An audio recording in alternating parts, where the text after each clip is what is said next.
The story of the grapes from Canaan.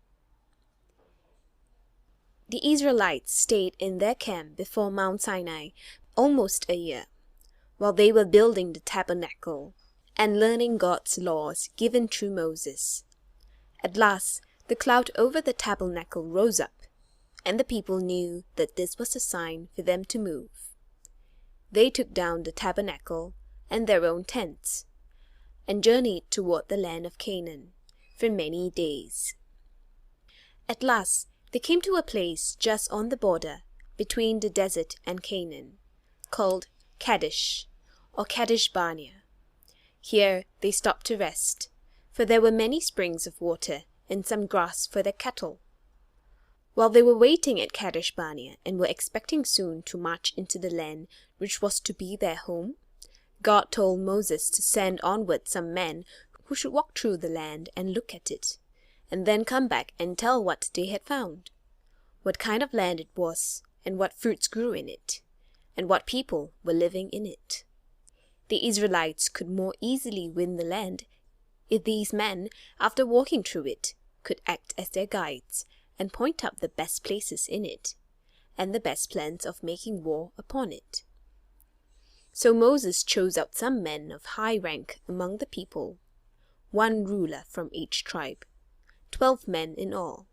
One of these was Joshua, who was the helper of Moses in caring for the people, and another was Caleb, who belonged to the tribe of Judah. These 12 men went out and walked over the mountains of Canaan, and looked at the cities, and saw the fields. In one place, just before they came back to the camp, they cut down a cluster of ripe grapes, which was so large that 2 men carried it between them, hanging from a staff. They named the place where they found this branch of grapes Eshcol, a word which means a cluster. These 12 men were called spies, because they went to spy out the land. And after 40 days they came back to the camp, and this was what they said. We walked all over the land, and found it a rich land. There is grass for all our flocks, and fields where we can raise grain, and trees bearing fruits, and streams running down the sides of the hills. But we found that the people who live there are very strong, and are men of war. They have cities with walls that reach almost up to the sky, and some of the men are giants, so tall that we felt that we were grasshoppers beside them. One of the spies, who was Caleb, said, "All that is true, yet we need not be afraid to go up and take the land.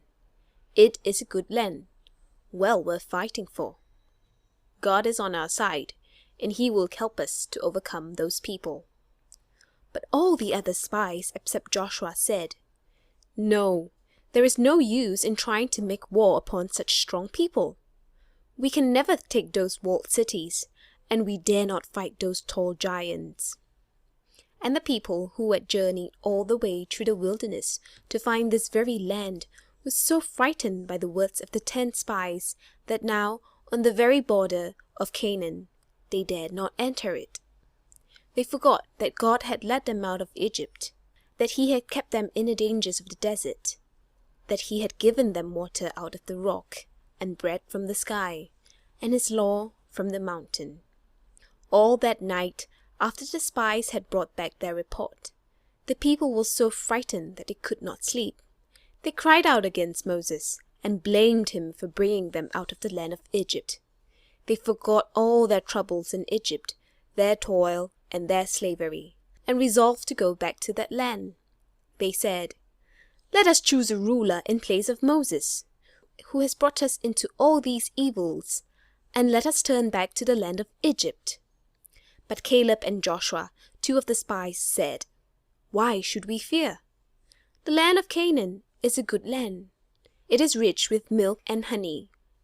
If God is our friend and is with us, we can easily conquer the people who live there. Above all things, let us not rebel against the Lord or disobey Him and make Him our enemy." But the people were so angry with Caleb and Joshua that they were ready to stone them and kill them. Then suddenly the people saw a strange sight.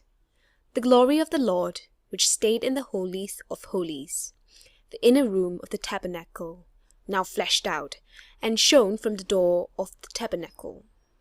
And the Lord, out of this glory, spoke to Moses, and said, How long will this people disobey me and despise me? They shall not go into the good land that I have promised them.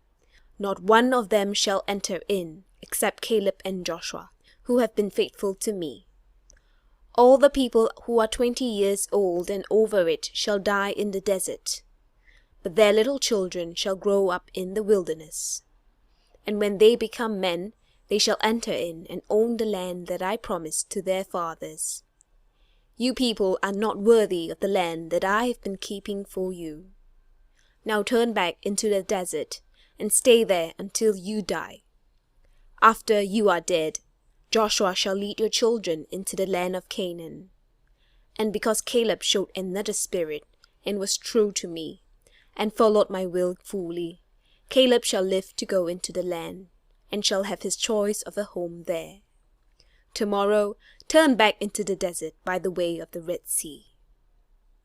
And God told Moses that for every day that the spies had spent in Canaan, looking at the land, the people should spend a year in the wilderness, so that they should live in the desert 40 years, instead of going at once into the promised land. When Moses told all God's words to the people, they felt worse than before.